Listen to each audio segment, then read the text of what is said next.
Les filles, aujourd'hui on est avec Marie, elle est gérante dans un centre haute technologie en esthétique. Marie, bonjour déjà. Bonjour. On a Bonjour une question pour toi, c'est celle de Régine, elle a 26 ans et le matin elle nous dit qu'elle a tendance à avoir vraiment les traits tirés. Elle aimerait savoir si tu avais des petits remèdes miracles pour avoir bonne mine rapidement surtout. Tout à fait. Donc dans un premier temps, ce que l'on peut faire, c'est prendre une serviette, mettre de l'eau chaude, venir l'essorer. Vous aurez une serviette d'eau chaude que vous allez pouvoir appliquer sur le visage, qui va avoir un effet dilatateur au niveau des vaisseaux sanguins, etc. et qui va vous de suite vous défroisser. Donc le chaud, l'effet du chaud. De chaud. Après, pardon Marie, est-ce que ça marche aussi avec la douche? Si par exemple on se met un jet d'eau chaude sur la figure? Non. Non, c'est vraiment cette vapeur d'eau, hein, c'est vraiment cette sensation de chaleur. L'eau chaude, c'est très agréable, ça va vous réveiller, soit, mais ce n'est pas le même effet du tout. Donc une serviette trempée dans l'eau chaude, voilà. Et c'est l'effet vapeur qui va ça, hein, décongestionner en fait? Complètement, qui va venir là, venir diffuser, hein, c'est au niveau des flux sanguins, on va dire, d'accord? Donc de telle façon à ce que vous veniez vous défroisser, hein, très bien, d'avoir cet effet bonne mine. Défroissage. Ensuite, parce que parfois on a la marque de l'oreiller, les traits vraiment... Alors c'est surtout, alors là, en effet, la serviette ira très bien pour ça. Après, vous avez tout ce qui est contour des yeux, c'est-à-dire souvent, la problématique que l'on a, ce sont les poches au réveil, les yeux un peu gonflés, etc. etc. Donc, le petit truc, c'est aussi le sachet de thé, pour celles qui boivent du thé. Le remède de grand-mère. Voilà, donc vous apposez soit cet effet, en effet, réveil, il est encore tiède, ou si vous voulez un effet tenseur, d'accord? Là, vous le mettez au frigo, oui. Et là, vous avez un effet tenseur. Au frigo ou au congélateur?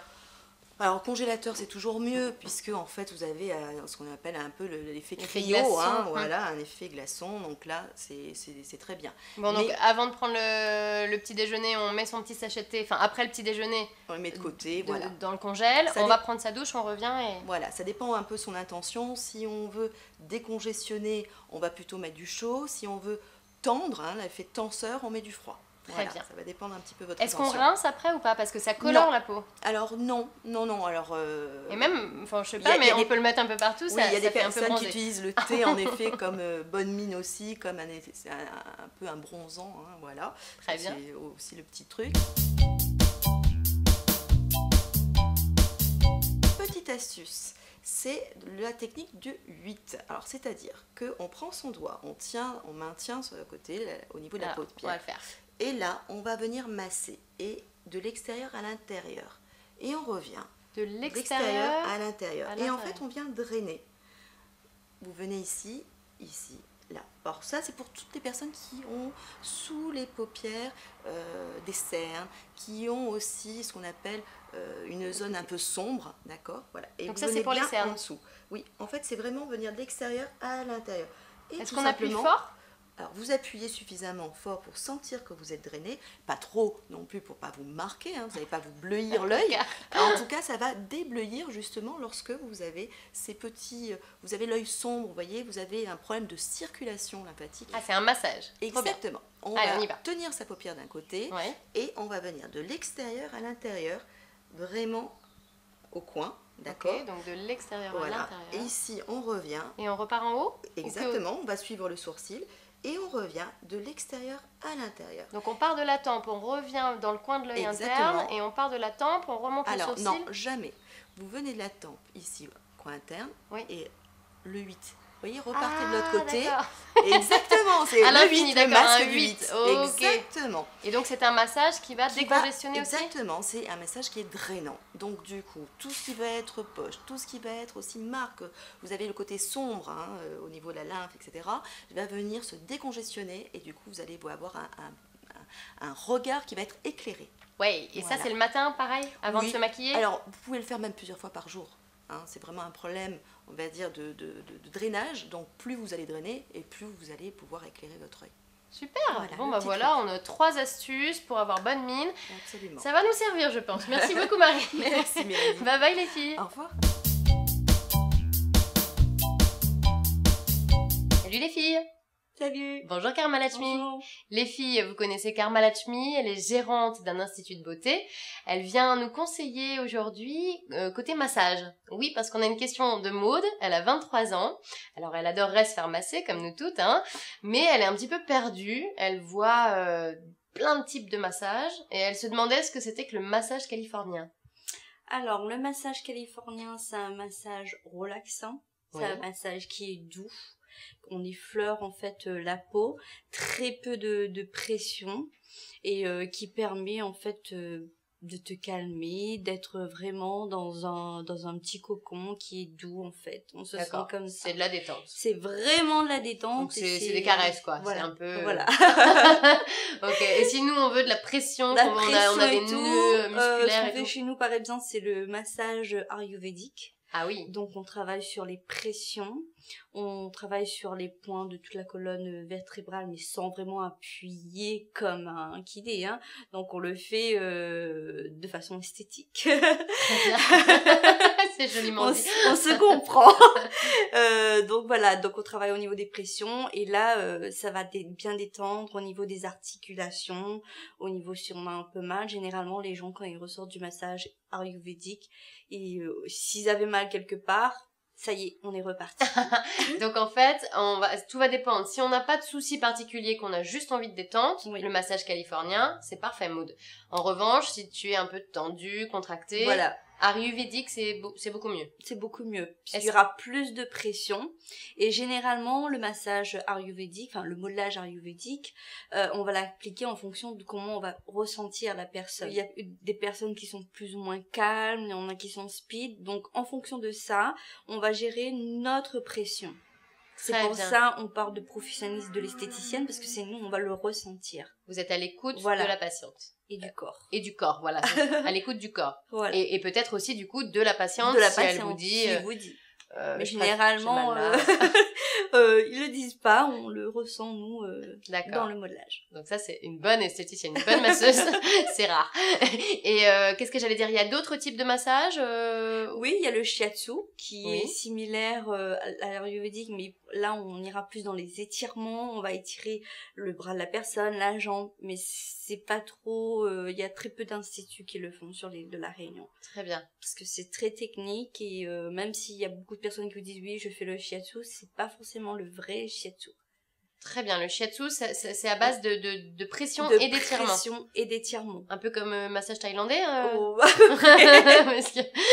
Et généralement, c'est mieux de le faire par terre aussi, pas sur la table. Voilà Maud, tu as tout ce qu'il te faut pour choisir ton massage. Les filles, si vous aussi vous avez des questions, vous n'hésitez pas. La page fan, le site internet www.secretfille.tv. À bientôt.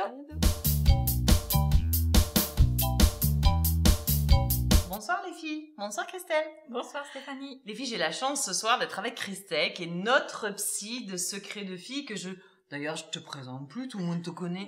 Non mais c'est vrai. Il paraît que c'est plus la peine. Voilà, mais moi je le fais quand même parce que moi je la kiffe, moi, ma psy. Écoutez les filles, nous avons ce soir une question de Léonore, qui a 43 ans, qui en fait est mariée depuis 20 ans et qui commence à sentir la routine s'installer dans son couple. Elle commence à se faire suer, madame la psy. Alors, comment on fait pour bouger quand, ça fait 20 ans qu'on est mariés et on commence à... papy a commencé à mettre ses charentaises.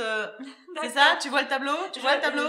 Vous voyez les filles de quoi je veux parler là? La zapette, les charentaises, le match de foot. Bon, à part la gâterie devant la téloche, on fait quoi? Alors, déjà, si ça n'arrive qu'au bout de 20 ans, la routine, toutes mes félicitations. C'est ça, c'est en plus d'abord. Déjà, c'est formidable. Si ça se trouve, ça fait des années que ça dure, mais elle n'ose pas nous poser la question. Peut-être. Avant l'apparition de Secret de Filles. Exactement. Donc, comment on fait pour entretenir son couple? Alors voilà, déjà. On casse la routine. Voire même on s'oblige à casser la routine. Parce que le souci du quotidien, c'est que du coup ça nous rattrape, on se dit faudrait que je fasse quelque chose et il passe 1 mois, 2 mois, 3 mois. Et c'est clair que je parle en mois et on n'a pas le temps. C'est même en année. Hein. Ouais. On finit par oublier les anniversaires de mariage. C'est vrai? Ah ben oui, il y a certains. Alors moi le jour où je serai mariée, mon mari il oublie ça, mais je le tue. Mais je le tue. Et si c'est toi qui oublies? Ah, mais parce que moi, je suis très occupée, j'ai beaucoup de travail. Voilà. Donc, il y a des hommes qui oublient les anniversaires de mariage? Et des femmes aussi. Ah, les filles, non, mince. En tout cas, c'est effectivement important du coup de, voilà, soit des dates clés, mais aussi n'importe quand dans le quotidien, de se dire, tiens, la semaine prochaine, je me fixe un objectif et je trouve quelque chose qui fasse plaisir à mon mari. Vous le connaissez, ça fait 20 ans que vous vivez avec, vous connaissez toutes ces petites manies et tout ce qu'il aime. Oui, mais elle le connaît peut-être trop. Je sais pas si on peut connaître quelqu'un trop.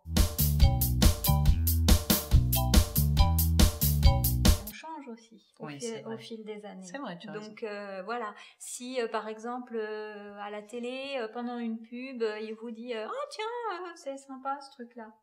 Alors là, tac, exactement. La petite ampoule au-dessus de la télé. Le truc, tiens, il a quelque chose qui éventuellement pourrait lui faire plaisir. Je note et d'ici 15 jours... on se fait le nouveau petit resto qui vient d'ouvrir, qui lui a donné envie. On se fait une promenade là où on s'est rencontrés. Tiens, je t'emmène. Je te dis pas où on va. On se fait. Il rentre. J'espère pour toi que c'est pas un resto qui a fermé. Parce que t'es mal. Cherche, allez, cherche. Ah là on peut trouver l'imagination, Stéphanie. Oui, c'est vrai. On retourne à l'endroit du resto qui a fermé. On met la table de pique-nique. C'est vrai. Une nappe à carreaux devant l'entrée avec 2 bougies sur le trottoir et c'est parti. C'est vrai que c'est kiffant ça faire ça. Maintenant, faut pas être timide. Faut pas être timide. Si Éléonore elle est timide. Mais après, à domicile, il rentre tard le soir du travail, il arrive et tout est prêt, des petites bougies, une belle odeur de parfum dans la maison, c'est vrai.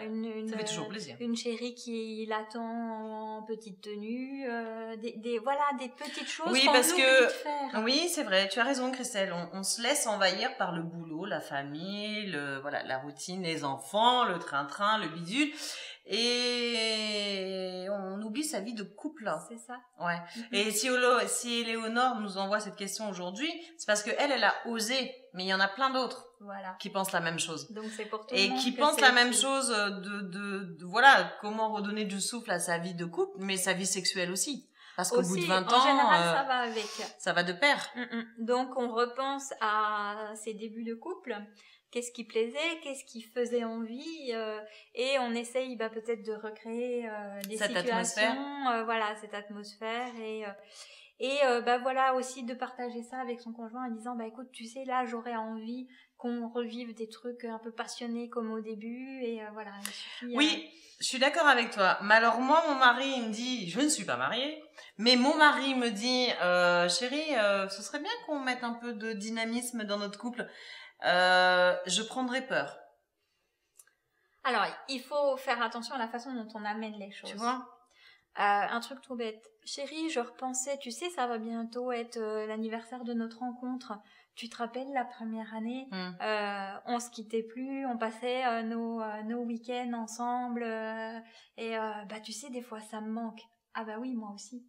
Et voilà, et du coup on amène les choses de manière subtile pour pouvoir aborder le sujet. Toujours dans la subtilité. C'est ça. Bien, merci beaucoup Christelle pour tous ces conseils, précieux conseils.